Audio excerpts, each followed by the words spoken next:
All right, welcome into this episode of the Chiefs Zone Podcast. My name is Farzin Vasugan. Appreciate you all joining me on this Wednesday. We are nearing the end of March, and that means it'll be April, which means it is the month of the NFL Draft coming up very, very soon, and we are just a little under a month away from the NFL Draft. We'll talk a little bit of draft on tonight's podcast, and also talk about Patrick Mahomes, as he is grabbing a lot of attention today. If you haven't seen it already, it has already taken the NFL media by storm. He's out there training, practicing. Oh, okay, maybe not practicing, but training. I mean, he's been doing that right now. And this has everybody in and outside of Kansas City reacting. Is this a big deal? Is it a big deal? You guys let me know. Is this a huge deal to you? I'll explain if it is a big deal to me in just a few moments here. Plus some other news and notes with the NFL. The NFL did announce their schedule for week 1, making the rumors finally official. And it is a very funky week 1 schedule for the opening week ceremonies. Oh boy. It involves the international series, and you guys know my thoughts on that. Plus, there is a little bit of an update regarding the NFL referee situation, plus a proposed rule for league referees. We'll get into all of that here on this episode of the Chiefs Zone Podcast. This episode is brought to you by SeatGeek. That's where I go to for all of my sports ticketing needs. You want to catch any of the Sweet 16, Elite 8 madness this weekend? You want to attend Royals opening day next Monday? You want to get ready for the NFL season in August, September? All you've got to do is go visit my friends over at SeatGeek. And if you're a new SeatGeek customer, you can use my promo code FARZIN. That'll save you $20 off your first order from SeatGeek. Go to SeatGeek.com, get your tickets at checkout. Use my promo code FARZIN, and you'll save $20 off your first purchase from SeatGeek. Also, before we go any further, want to remind you, we are exactly... I don't even know how many days away are we exactly. Thursday, Friday, Saturday, we're 4 days away. I listen, preparing for this has been far more chaotic than I thought it was going to be the week of the event, to the point where I didn't even know how many days away we were. But we are exactly 4 days away from the first ever Chiefs Zone Live. This is going to be big. This is going to a lot of people are going to be there at the Kansas City Convention Center. And we got to give a big thanks to our friends over at Planet Comic-Con Kansas City. Chris Jackson, who is the founder of Planet Comic-Con, and his team, the showrunners who helped put all this together. His showrunners essentially, met with this and approved of it. And Chris Jackson was the final boss, essentially, and giving it the official and last green light. And if you guys want to attend the Chiefs Zone Live, it is this Sunday, March 29th, 2:30 p.m. at Planet Comic-Con Kansas City from the Kansas City Convention Center. Right before this, Neil Smith and Deron Cherry, they'll be doing a meet and greet on Sunday. So you can go visit them at their table at the KC Convention Center, and then they'll do the Chiefs Zone Live with me. And then once that's wrapped up, they'll go back to their tables to finish their meet and greets for the last couple of hours. I will just say this. If you're going to be there this Sunday, it is going to be chaotic. If you can, because I don't want you guys to miss the Chiefs Zone Live. If you want to go meet Deron and Neil, I do encourage you to get there as early as you can, because they're going to have long lines. All the celebrities, almost all of them have long lines. And I think there's a lot of anticipation for Deron and Neil. I was actually just speaking to the showrunners from PCKC, Planet Comic-Con Kansas City, that is. And there's a lot of attention generated from this. So this is a huge deal, and I'm excited, and I can't thank Planet Comic-Con enough for this, as well as Neil and Deron for being generous with their times and joining me, trusting me for the first ever Chiefs Zone Live. They're essentially taking a risk here. Because, whenever you want to do a big event for the first time ever, a lot of people might be kind of hesitant to want to do a big event like this. And the fact that Deron and Neil said yes without hesitation, that meant a lot to me. And again, can't thank the host, Planet Comic Con Kansas City, as well as the convention center. Their blessing and approval of all of this. So if you're going to be there Sunday, get there early.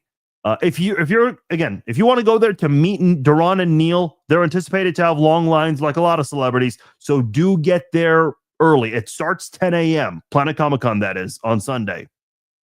And then the Chiefs Zone Live will be at 2:30. If you want to attend just the live show, totally cool. While I do encourage you to meet Duran, Neil, as well as check out some of the great sports vendors. There are going to be plenty of vendors there, but as far as some sports artists, we had Anthony Oropeza, who was on our podcast a couple of weeks ago. Chris Rao will also be there. I've bought art from Chris before. I mean, he does a fantastic job. There's a lot you can do. If you get there maybe earlier than you expected, you can check out the vendor area and see some of the artists, see some of the creators. Andy Parks, who's a listener of this podcast and was here a few weeks ago, he's going to be there. He was the one who wrote Extraction, which is a big hit on Netflix.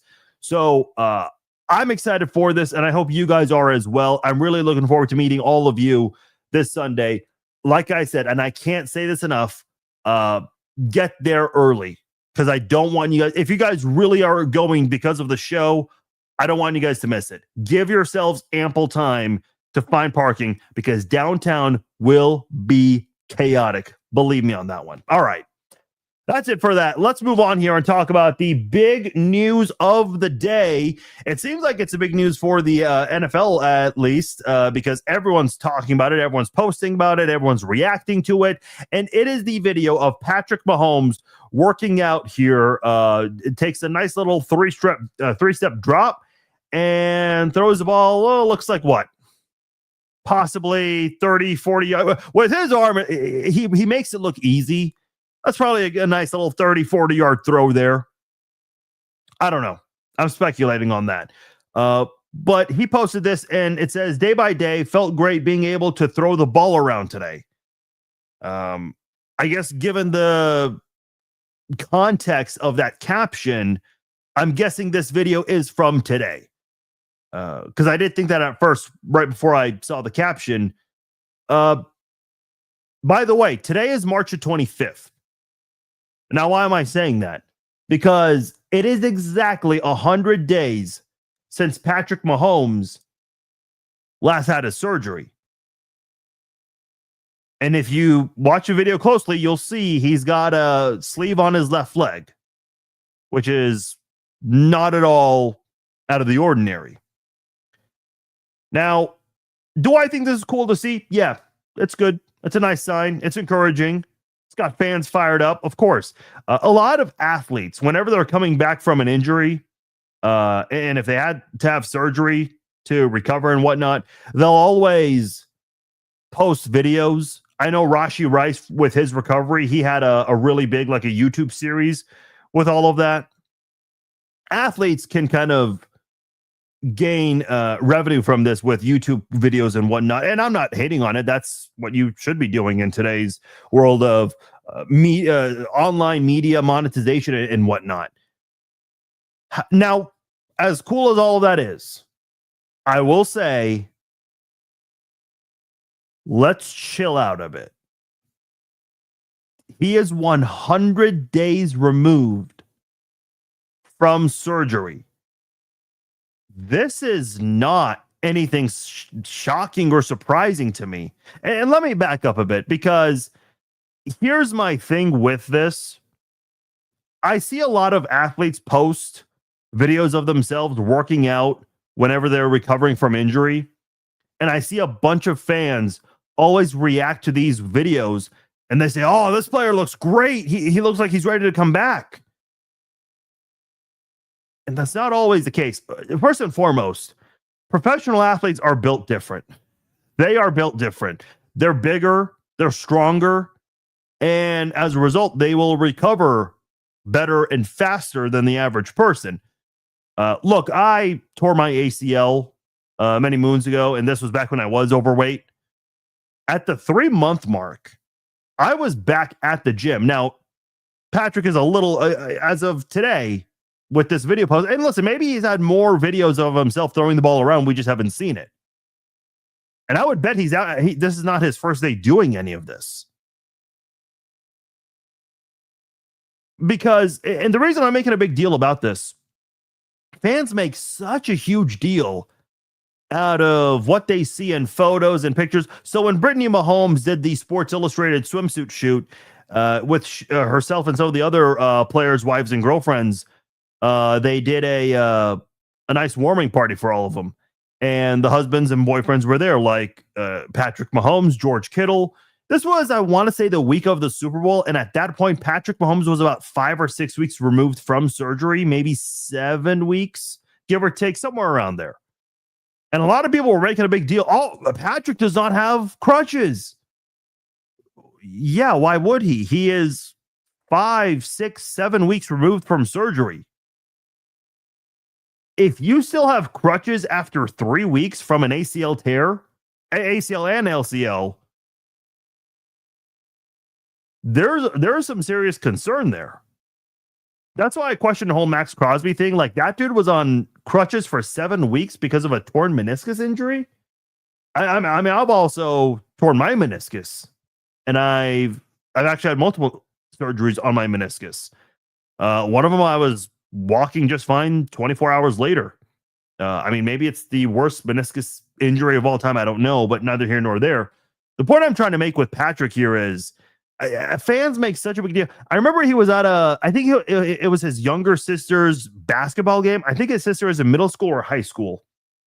I apologize. I don't know what grade she's in. But he's with his mom and a couple other people. They're just sitting on the bleachers watching kids play basketball. And people are making a big deal about what his knee looks like while he's sitting. Remember when Patrick hurt his ankle several years ago in the postseason against Jacksonville and the week of the AFC Championship game against the Bengals? Because of how big the game was, the press conference stage is much different. They actually have a little one-step riser with the AFC Championship trophy. The backdrop for the press conference is different. They go all out for this stuff. And Patrick was stepping down from the riser, leaving the press conference room, and everybody was evaluating that footage. Like, we've kind of gotten to a point now where someone with an ankle injury going down one step is being analyzed heavily on social media. I'm seeing the same thing here with the workout video that he posted and everything else that we've seen from Mahomes in the offseason. Mahomes had a family photo with his wife and kids at a beach somewhere on vacation, and people were zooming in on the knee, analyzing that. It's like, guys, chill out. Listen, we don't know where Mahomes will be the second week of September, which is when the NFL season is going to open up. We just don't know that right now. We have no idea. Patrick Mahomes doesn't know right now. And look, you don't have to be a doctor, a physician, the person treating the knee, or an athlete. You don't have to be any of those things to know that. All I'm saying is, listen, it's cool that he's out there throwing the football, moving around a little bit. But let's slow it down a little bit here, because this should be where he's at right now. I would be wildly concerned if he was not throwing the ball by now at the 3-month mark. Well, a little over the 3-month mark. If we want to be exact, 3 months plus 10 days. So 3 months and a week and a half, if you will.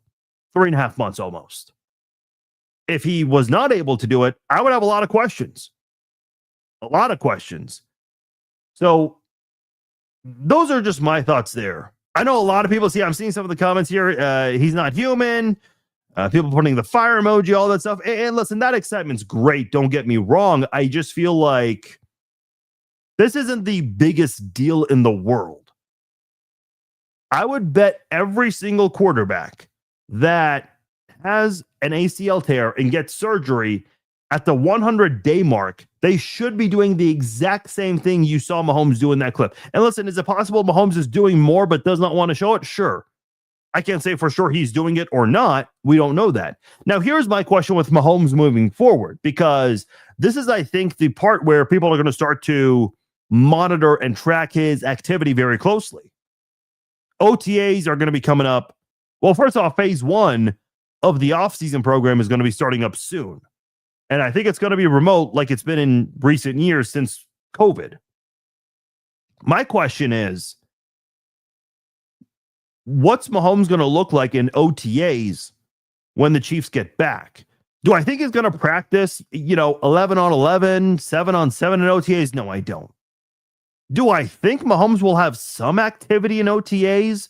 I'm going to say there's a small chance of that, to where he will be throwing. Maybe he'll be throwing some passes to receivers on maybe some unique drills designed just for him. But I don't think he'll be participating too much in OTAs. Little to none. That's my guess. Training camp is the big one, because it'll be what? Near the 8-month mark by the time training camp starts. And we don't know the exact date for training camp yet, but it'll be somewhere around that range, 7.5 to 8 months. Do I think he'll participate in the 11 on 11 and 7 on 7 scrimmages? No, I don't. And listen, even if he does, you can't touch a quarterback, but if you're a quarterback in those situations, you still treat it like it's a live situation. I remember a couple times last year, the Chiefs defensive lineman would beat the offensive lineman of the Chiefs, and they would go after Mahomes, but they would not actually touch him. Mahomes would still extend the play up until, the coaches or the refs there would just blow the whistle dead. But the quarterbacks will still, extend the play for as long as they can until the coaches call it off. But in a real situation, a real game situation, we all know that would have been a sack situation. But what will Mahomes do in training camp? I think Mahomes will get involved in some form in training camp. I think he'll take part in some drills. I think the offense only drills, I think he'll certainly be involved with those a little bit. But outside of that, I'd be impressed and surprised if he does anything more than that in training camp. Here's I think the bigger question. What involvement will he have in preseason games? Listen, you guys know me. Training camp, OTA highlights, they're nice and all. We saw Tyquan Thornton do a lot of things in OTAs and training camp. Preseason games mean a little more because you're actually going up against a completely different team. The defenders on the other side, they don't give a damn about you. They will deliver the hardest hit possible. Now, not to say we haven't seen that in Chiefs training camp or in any of the other training camps where a defensive teammate gives his offensive teammate a big hit, but it's not very often. Like, for example, Jaden Hicks is not going to go deliver a big blow to Travis Kelce. He's just not. But he will gladly do it to George Kittle if the Chiefs and 49ers are playing each other in a preseason game. Which leads me to my next point with Mahomes is, will he have any preseason involvement? Because the most important thing in all of this is that, okay, sure, Mahomes and Kelce have played with each other for so long that they don't really need to spend too much time establishing a rapport with each other on the field. But Mahomes is going to need that with some of the other guys on the team that haven't been around as long. The running backs, got a couple of new running backs this year. You might have one more new one. For now, your wide receivers are all returning guys. But some of the younger guys on the team, like Jalen Royals, Tyquan Thornton, could certainly use more reps with Patrick Mahomes coming back. Nate Taylor reported today that the Chiefs are optimistic Mahomes is on track to participate in some OTA sessions. See, that would not surprise me. I think he'll do just individual drills. I don't think he'll take part in any of the team drills. Maybe like the offense only portion of it. I still think that'd be pushing it, depending. What's it going to be? It's going to be 4 to 5 months once OTA start. I think training camp, you'll see him get involved with offense-only drills. So for those who don't know what I'm talking about, I should probably clarify that. How does training camp and OTAs work?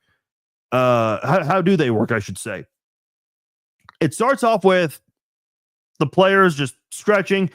Some of the players get there early, like the offensive linemen, and they'll just do some simple blocking with the sled machine, whatnot. And then, once everyone gets there, they start doing stretches, warm-ups, those simple things. Then they break into their position groups: defensive linemen, linebackers, cornerbacks and safeties, the defensive backs, offensive linemen, wide receivers, the running backs, and the quarterbacks, and the tight ends. So all of those position groups will be doing their own drills with the position coaches, and then the quality control guys will be helping out here and there. Then they get into the entire unit together. The defense will then practice together, and then the offense will do their own thing and practice together. Then they finally do 7 on a 7 and then 11 on 11. And then they'll do a little bit of special teams as well, sprinkled in there. So that's what I'm talking about when I say offense only. There's no defense on the other side of it. I think Mahomes will definitely take part in a lot of those in training camp. Maybe OTAs. Julian says, sit him out for the first 3 weeks and make sure he's 100% healthy. See, listen, I'm not entirely opposed to this. Again, it obviously depends on his progress. If the trainers and the doctors, if they say, look, he's 100%, he's moving really well, as if nothing happened, yeah, great, start him in week 1. I've got no issues with that. Here's my only hesitation is we know Patrick Mahomes. Like, if it was up to Mahomes, he will say right now, I'm starting week 1. He would absolutely call for it, like any competitor would. Why wouldn't he? He wants to be back out there on the field, especially after the bad and disappointing season the Chiefs had. However, I'm not opposed to playing it safe. I know that's not fun. I know it's not exciting. As nice as of a highlight reel Justin Fields can have sometimes, everyone wants Patrick Mahomes over Justin Fields on the field, for sure. I 100% get that. But my biggest thing is this. I do worry, and listen, say what you want. Oh, this player's got to get fined or suspended if he tries anything. It just takes one defender to want to go out there and deliver a blow to the knee. And at that point, yeah, sure, suspend and fine the guy all you want. But if he delivers a big enough hit below the belt to the knee area, I mean, who cares what happens to that defender in terms of fines or suspension, his wallet, whatever? I don't want Mahomes to ever be in a situation where he could be a big target. And listen, do defenses always bring it against the Chiefs and Mahomes? Yeah, they absolutely do. Even more so because they want to be able to say, hey, if we don't win a Super Bowl, we at least beat Mahomes and the Chiefs. Hell, even when Mahomes was out playing against Tennessee or against the Raiders, I mean, those teams celebrated like it was their Super Bowl because they got to beat the 3-time reigning AFC champions. They didn't care Mahomes wasn't there. It was exciting to be able to say that you beat the Chiefs. So my whole thing is, yeah, a couple of people saying that they feel more confident with Fields than Minshew, and I agree. Listen, I will say this.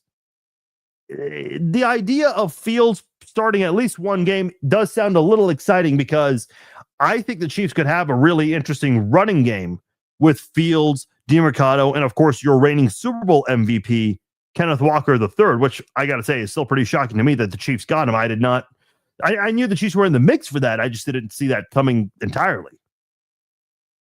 But I think the Chiefs, look, I know Rick Burkholder, there's a lot of great things said about Rick Burkholder, but he has had some bad grades on the NFLPA report card in the past.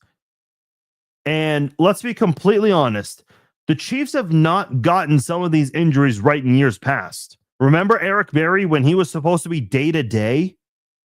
Dude didn't start until week 15. And then McCole Hardman. I can't remember what year it was. I think it was 2022. Because McCole Hardman did not play in that Super Bowl that year. Super Bowl 57.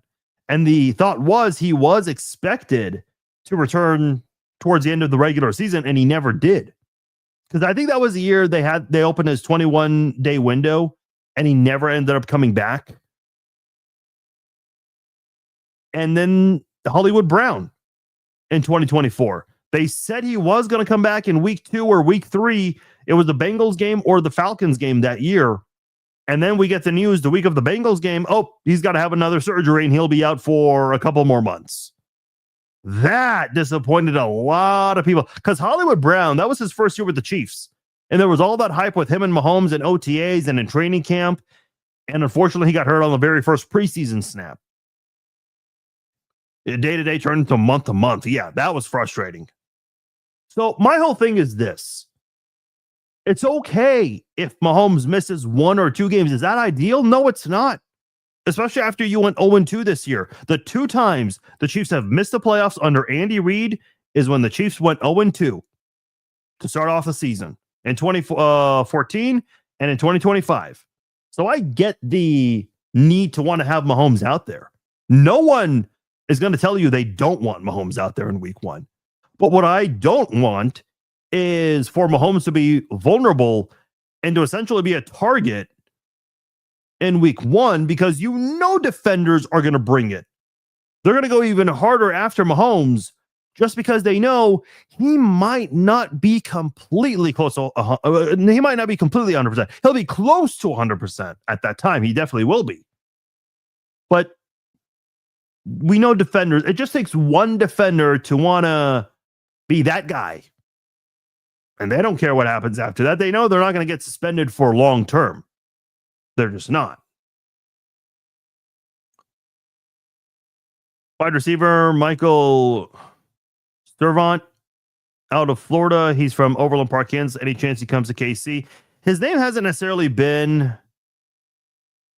someone that's been brought up much. I don't know if he's had a visit with the Chiefs.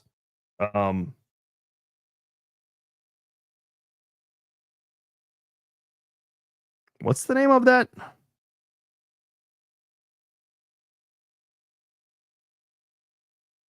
Yeah, I'm not seeing much on him. So I don't know. Is that even a J. Michael Serv? I'll be honest. I'm not familiar with that name. Might be a day 3 guy. I'm not sure. But listen, he's a local kid, so that'd be cool to have him. I wouldn't want him just because he is a local kid. I think the Chiefs may have forced that pick with Felix Anudike-Uzomah. So we'll see what ends up happening there. The Chiefs will definitely get at least one wide receiver in this upcoming draft, I think. And speaking of wide receivers, I know there was one mock draft from Field Yates that had the Chiefs taking Jordan Tyson from Arizona State. There's also a report out there that the Chiefs are meeting with Makai Lemon out of USC. And I know Makai Lemon is getting some negative reactions. A lot of Chiefs fans were not pleased with this at all. But the thing that's turned a lot of people off about Makai Lemon is that he had that weird press conference at the scouting combine, and people wondered, how would a kid like this, how could you trust him on an NFL field? Listen, I'm not going to judge a guy based off his press conference with the media, unless he, was just saying the most absurd things and was disrespectful to the media. I think teams would certainly have their concerns there. But all in all, I mean, listen, he met with a lot of teams. Maybe he was tired that day. I don't know. I have no idea. I remember when the previous Chiefs wide receivers coach was doing the press conference a couple of years back, people were making a big deal with the way he was speaking, the way he was, the tone in his voice. I didn't make too big of a deal about that. I thought his answers were a little odd, but I think a lot of people look into that maybe more than they should, is all I'm trying to say. But I think that a wide receiver, if you can get one early, it would not hurt. Carnell Tate would be nice. Jordan Tyson, that'd be my second option. I know with the press conference, I guess Makai Lemon's draft stock has fell a bit. But you've got to get at least one wide receiver in this draft. And I know there are some good options in rounds 3 and 4. But I'm eager to see what happens. Because I think Jalen Royals, if he doesn't have knee tendonitis again, like he did late in training camp, because I don't think he even played in the preseason. That dude did not have a pass thrown his way until the last game of the year. You definitely want that much sooner. So hopefully they can find a good wide receiver because they need that. They definitely need that. All right, couple other news and notes here I want to get into that are not Chiefs related. This came yesterday. The the NFL competition committee, they proposed a 1-year rule that essentially would allow NFL officiating department to correct clear and obvious missed calls, especially in crucial situations, or maybe very obvious calls in general, in the event of a work stoppage by referees. Here's my thing. Shouldn't this already be a rule? Because here's my thing. What's the purpose of replay assist if it limits you as to what you can assist with? I mean, if there is a blatantly obvious pass interference call, it can't be challenged, and replay assist cannot help out with this, which makes zero sense.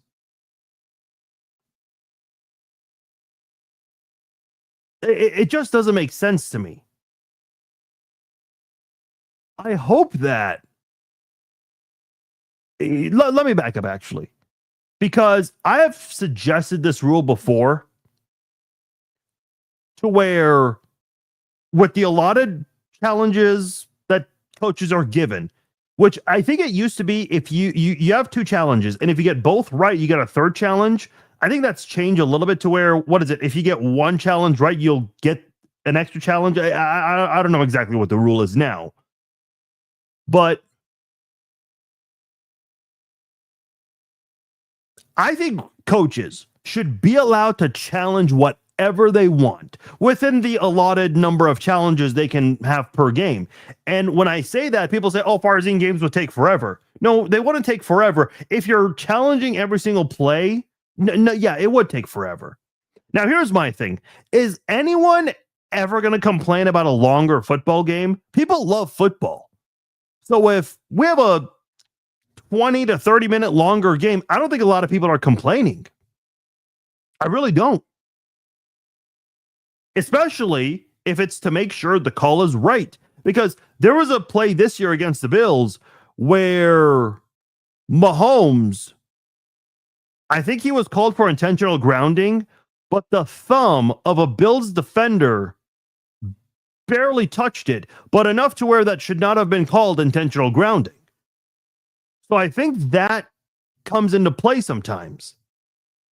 And that was not, you cannot challenge that, and replay assist cannot help with that, which again goes back to my question of what the hell is the point of replay assist if replay assist cannot help sometimes? And by the way, didn't replay assist admit to being wrong on a couple of plays this year, which kind of defeats the purpose of replay assist? Look, the NFL makes such a big deal out of their TV contracts. And why are TV contracts better now than they were before? Well, it helps that you have angles from so many different areas of the stadium, and you have these 4K, QLED, OLED, high definition cameras, whatever they call them now.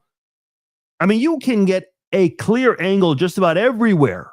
Look at the Chiefs-Ravens season opener a couple of years ago when Isaiah Likely barely stepped out of bounds by a toe. I don't think that call would get reversed at the very start of when challenges were provided to coaches. Because that technology to zoom in so closely and be able to see the front of the shoe on the white chalk, you would not have been able to see that. This is a no-brainer to me, and I said this on social media yesterday. If there is a blatantly obvious missed call, which if that happens, it's okay. Referees make mistakes. They do. It's a very difficult job. Whenever the Chiefs offense, if it's 4th down and they punt the ball away, or if they commit a turnover, or if they go get a score, what do Mahomes, Kelsey, Creed Humphrey, what do they all do? they go sit down on the bench and they take a little breather. They get a drink, whatever they want to do. The referees don't go sit on the bench. The referees are on the field the entire game. They're on their feet from start to finish. It's not an easy job. I've said that many times. So I can cut referees a little bit of slack. As bad as they are at their jobs, I can cut them some slack. But let's help them out a bit and make their jobs a little easier by getting all of these significant calls right. And even the calls that are blatantly obvious that should not have been called the way they were. Is it that hard to do? Like if a defensive player clearly commits pass interference and the referees don't throw the flag, well, replay assist should be able to step in and get involved in that. There's no reason not to have that. And with the NFL, with its technology today, there's no reason why that shouldn't be a rule. But guess what? Roger Goodell loves it the way it is because he knows that if there is a controversial call or a controversial miscall, then it's going to be talked about for a couple of days. Dean Blandino, Gene Steratore, all these rule experts, Terry McCauley, some of them do, their rounds of media during the week on sports talk radio stations to help answer any questions. Listen, I respect those guys with what they do. And I remember when the NFL started doing rules experts, having a rules analyst. I remember CBS, I think they started this with Mike Carey, and as great of a ref he was horrendous. He got every call wrong, it felt like. Remember that? But now every network has their own rules expert. You will never watch a football game without a rules expert available. You just don't. So, as much as I appreciate the rules experts out there, I don't want to hear them justify why a call was missed during the week. I want to hear from Roger Goodell, who refuses to speak to the media on a consistent basis, but requires everyone else to do so, which is pretty ironic because with all the problems the NFL has, I think Goodell should be available on a weekly basis because having him available just at the Super Bowl and just at the draft, well, he technically only does one press conference, and that's at the Super Bowl. Maybe one or two more a year, like in league meetings and whatnot. But I don't know, man. The officiating issues, the fix is very, very simple, but I just don't think Roger Goodell wants to do it. I don't think Roger Goodell wants to do it. Speaking of officials and, how they do at their jobs and whatnot, it seems like there's a little bit of a standoff here between officials and the union and the league. And it sounds like the officials, the NFL officials, they might be standing their ground and we could see replacement refs this year. Not official yet. Still a ways to go. But this is not good. Let's remember when people were begging for the real refs to come back, Ed Hockley, all those people. I remember Ed Hockley was on the cover of Sports Illustrated that year. What was it, 2012 or 2013? And the Sports Illustrated headline on the cover was, "Oh, now you miss us," which I thought was funny. Just something to be aware of. I'm not gonna get into that too much, but man, we could be seeing, if we were complaining about refs before, boy, get ready to complain about them even more in upcoming games. No Carl Jeffers. Yeah, I guess there's a silver lining with that. Here's the last thing I want to get into before I sign off for tonight. So the NFL, and listen, this is not a shocker because we did expect this. This has been reported by several media outlets, but the NFL made it official that the very first NFL game of the season will involve the Seattle Seahawks playing host to somebody. We don't know who that is yet, but the Seattle Seahawks will be the home team as it is traditionally, and they will have their own banner night. It's going to be on a Wednesday, September the 9th, not Thursday like it usually is. This is on a Wednesday. You might be wondering what is in the works for Thursday.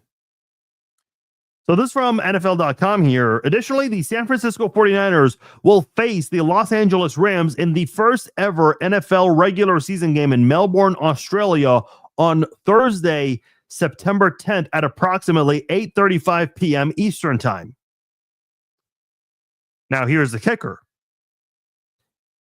It is going to be 8:35 Eastern Time in Australia. In fact, it's 8:43 Eastern Time right now as we talk about this.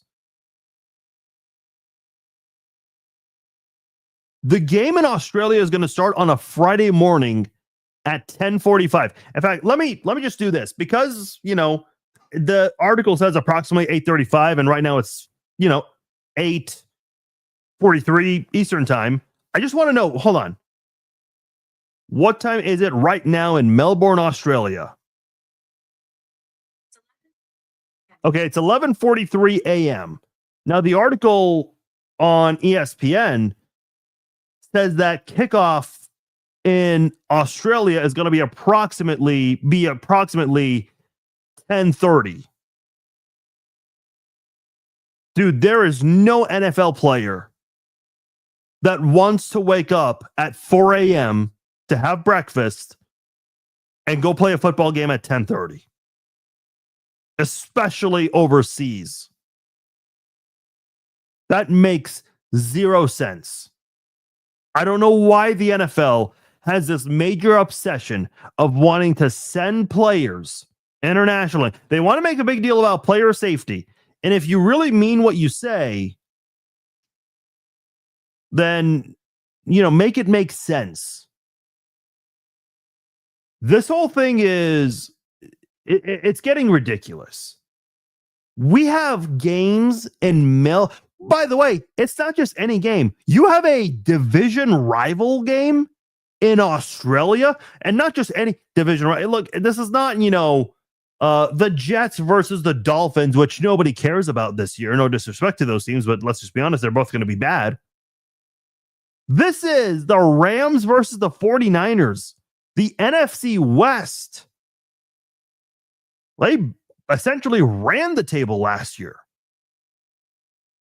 And you're going to tell me you're going to send one of those division rival games to Australia? Listen, I've never been to Australia. Would love to one day. I've heard nothing but great things about Australia. But why are we sending regular season games to Australia, to Germany, to London? Like, what is the purpose here? What's the end game? And I know people keep saying, well, it's about money. Has anyone ever looked up how much money is being generated from the NFL International Series? You are literally taking money away from your own stadiums by taking away a home game. This is a marquee matchup. And I don't know who is the home team for 49ers and Rams. Do we know?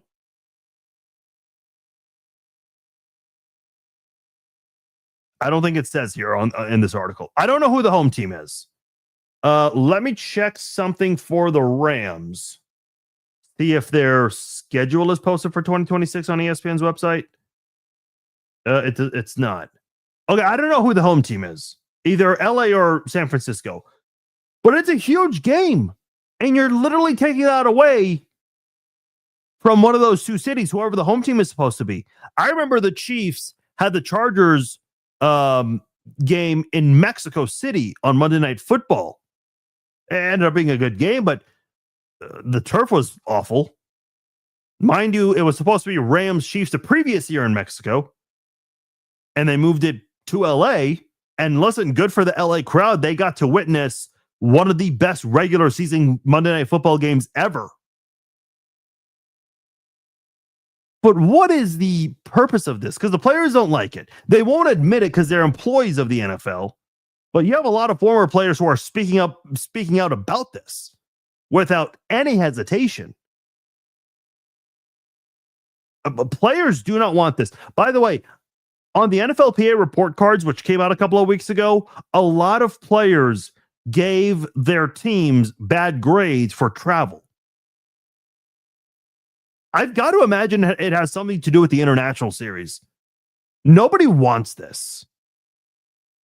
Like the Chiefs and the Dolphins playing in Germany. Dude, that was supposed to be Tyreek Hill's homecoming game. Nobody wanted that game in Germany. And listen, I'm sure the Germans enjoyed that, as well as some people who traveled for that game. But I'm sorry to NFL fans in Germany, London, Australia, wherever. Are you guys sending your countries or your continent's biggest games to the US? When was the last time we got another country's big game? Listen, we already have playoff games on streaming services, and that's upsetting a lot of people. The NFL is on just about every single streaming platform. I mean, you got to have YouTube TV for Sunday Ticket, Netflix for the Christmas games, Peacock for one of the playoff games, Prime for Thursday Night Football. And by the way, how weird is that? If I partnered with DraftKings and also FanDuel and also BetMGM, I'm breaking a lot of rules there. But the NFL somehow is allowed to partner with a lot of different streaming services. That does not make any sense. And listen, I'm not going to put it past CBS to say, hey, we want an exclusive game on Paramount Plus. Fox Sports, I don't know if Fox Sports Go is still a thing, but I think, they would want to try something on a streaming platform. I mean, the NFL has really changed a lot over the years. And look, changes, I can understand the streaming part of it. Listen, it's a new age. The love affair of wanting to go physically to Blockbuster to get a tape that maybe you would have to rewind because the jackass before you didn't do so. There's something nostalgic about that even in 2026 for us who remember Blockbuster. But is there something convenient about streaming services and how fast you can go forward and backwards? Yeah, of course there is. So I can understand some things that they're changing now, but the international series, man, I've just never really understood any of this. I haven't. And look, I know Clark Hunt, who was the former chair of the International Committee, and even as the former chair is still very big on the international series. Like, I get it, but you want to expand. You want people to buy more hats in Germany with your team's logo on it. Fine. Like I saw Robert mentioning, the merchandise, all of that. See, Bob is saying it's too dangerous to travel abroad. Now, I don't want to get very political right now because I see what Danny mentioned, Teresa as well. Right now, with our world, there's some international craziness going on. Like, remember Brittany Griner? She was traveling through Russia and she got in trouble because of a vape. And I understand, female basketball WNBA players, they're trying to make more money by playing internationally. I get it. But some places are just not worth going to for the extra, 100,000, 50,000 that you might be making. And because right now, with some of the political issues going on and countries at war at the moment, I don't know. I'm not suggesting something would happen, but I think it's also nice to play it safe. If I was an NFL player, there are certain parts of the world that I would not even want to go close to right now. I just wouldn't. So the fact that the NFL is trying to inject themselves in every part of this planet, it's like, okay, like, is Antarctica, is that next? Are we going to go there and play in front of a bunch of penguins? I would not put it past Roger Goodell to want to even try that. He'll say, hey, look, we got the coldest game ever of all time, and we did it south of the pole. Come on. At this point, Roger Goodell wants to have a game on the moon at this point. If there's a way to, have gravity there, so that way the ball can be thrown and the players can move around fine, he will have a game at the moon just fine.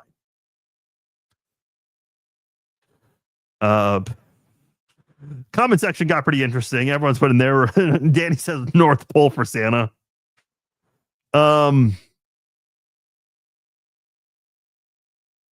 And listen, I'll be honest, like, I've kind of questioned, do these countries care about the NFL? Evidently they do. I mean, Brazil had a full house for that game last year between the Chiefs and the Chargers, so that's great. Oh, by the way, I mentioned Chiefs Chargers in Mexico. Another Chiefs Chargers game that was not in the United States even. So, I'm just not a big fan about any of this. I'm really not. Like, you're taking money away from employees of Arrowhead Stadium and SoFi Stadium, Allegiant, Mile High, like all these other stadiums out there, MetLife, that, those employees who, by the way, it's a part-time job for them. It's obviously not a full-time job. It's a side hustle, and you're taking that away from them. That's why I thought the Chiefs Rams on last minute being moved back to LA. My immediate thought was, how are you going to get all the workers to be available? Fortunately, they were, because those people that want that side hustle, suddenly that game became available to them. So I get it. Casey says, I've never been a fan of the Chiefs going international. No, I haven't. I mean, listen, it's cool that they've won a game in so many different countries, but who'd want to be a potential target abroad in a big crowd? Yeah, it's a good point. The Chiefs have a big following in Mexico. I mean, listen, I don't doubt that. And I'm not trying to dismiss football fans in other countries. I'm really not. Here's what I would be in favor of. And I know people, NFL fans in other countries wouldn't. You have a week one, the first week of August, you have a preseason game. The second week of August, you have another preseason game. And then somewhere towards the end of the third week of August, or the beginning of the fourth week of August, you have a preseason game internationally. And then you come back and you trim your roster to 53, and you've got about 2 weeks before the first game of the season, the regular season, that is. Like, again, I'm sorry, I don't want regular season games in other countries. You want to have a preseason game elsewhere? Sure. I think when Andy Reid was with the Eagles in 1999, and I'm going to look this up just to make sure, didn't the Eagles have a preseason game in Tokyo?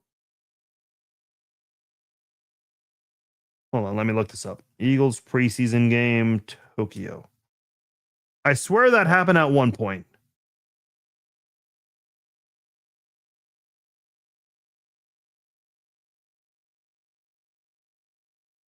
Okay, I found it was 1993.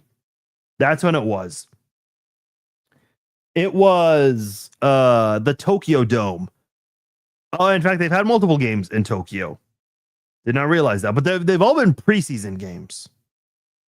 Now, here's one thing I will pitch out there, because I actually was a fan of this when I was a kid. As an adult, I will say, I don't watch the XFL or the AAF or USFL, whatever they have now. I don't watch any of that, because those are not NFL players. Those are all former NFL players, or I guess kids in college that weren't able to make it in the NFL. But I will say this, I would be in favor of following NFL Europe again if they brought that back, because those are actual NFL players playing internationally, trying to develop. That I would be in favor of, because those NFL players, they wouldn't be traveling from America to the wherever it is in Europe. They would actually be staying there temporarily for the month or two while they're there. 18 game schedule, 2 bye weeks, 2 weeks for all international games in the middle. This is where everything is headed, probably. And you want to know why it's headed that way? Because Joe Burrow did an interview on Barstool Sports, I think it was, where he suggested that similar thing, 18 games, 2 bye weeks, and then the Super Bowl would fall the day before, what is it, Martin Luther King Day or President's Day? One of those days. I can't remember which one. I'm sorry. And guess what? Roger Goodell is going to say, hey, one of the premier quarterbacks in the NFL just suggested this, so we're going to go for it, because if he says it, then all the other players might like it.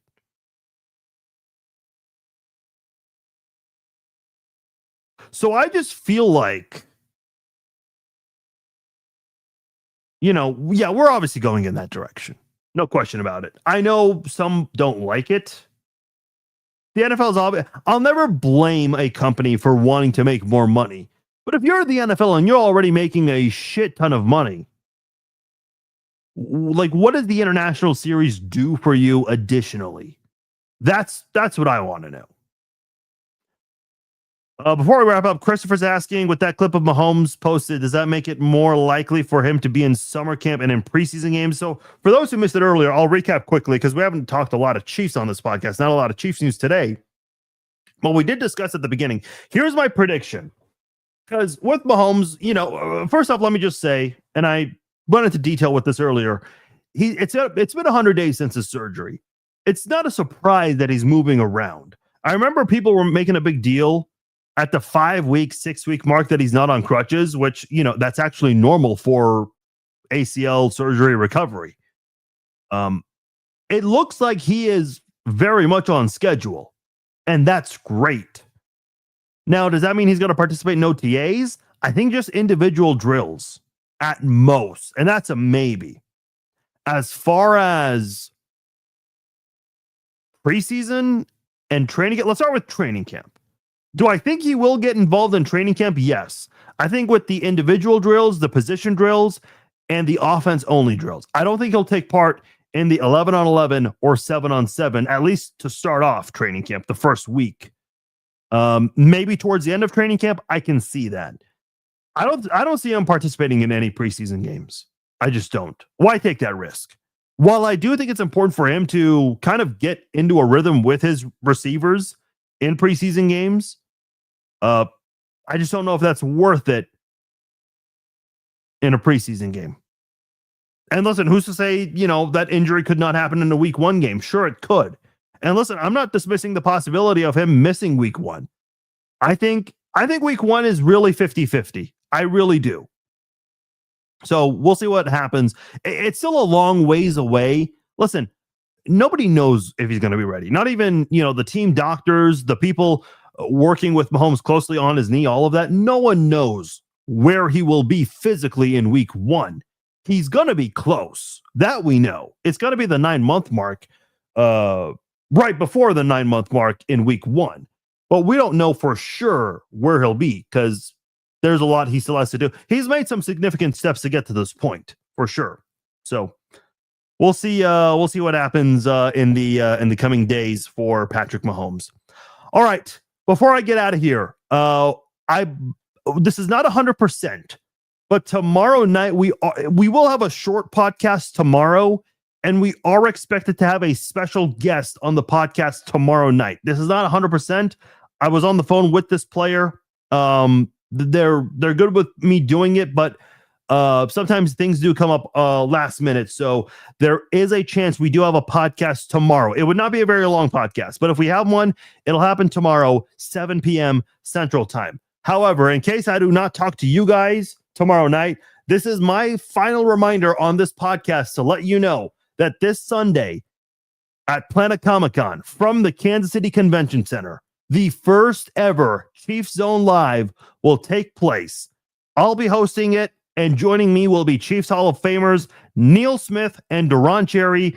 A big thank you to Planet Comic-Con Kansas City, as well as the Kansas City Convention Center for being hosts for this event. And of course, a big thank you to Neil Smith and Duron Cherry. This is the first ever Chiefs Zone Live, and for them to, without any hesitation, to want to be part of this, that means a lot to me. So all of the people involved behind the scenes that are willing to be a big part of this, that means a lot to me. If you're going to be at Planet Comic-Con Kansas City, Neil and Duron, not only will they be part of the Chiefs Zone Live with me Sunday at 2:30, they will also be doing a meet and greet at their own at their tables. I think Sunday, Planet Comic-Con, Planet Comic-Con Kansas City starts at 10 a.m. Now, let me just say this. Get there early because it will get packed. If you want to meet Neil and Duron, I suggest getting there as early as possible because it'll be busy.